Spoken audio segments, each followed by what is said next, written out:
Hello everyone! In this video, I'll guide you through fixing the Roblox installer encountered a critical error issue on PC, step by step, without any confusion. This error usually appears when system permissions, corrupted files, or background services interrupt the installation process. First, completely close Roblox and make sure it is not running in Task Manager. Now, press Windows plus R, type App Data, and press Enter. Open the local folder and delete the entire Roblox folder to remove broken installer files. Next, restart your computer so all temporary processes are cleared properly.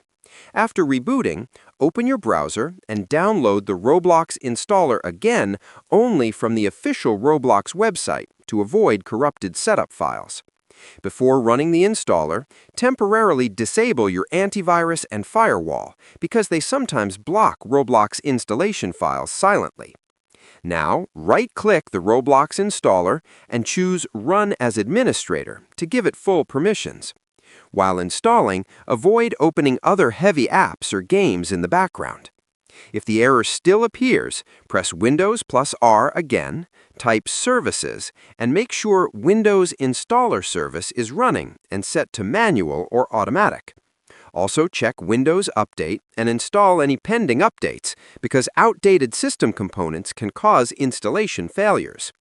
Finally, ensure your system date and time are set automatically, as incorrect settings can block secure connections. Once all these steps are done, run the installer again. Roblox should now install successfully without showing the critical error, allowing you to launch the game normally and play without interruptions. Subscribe the channel for more videos.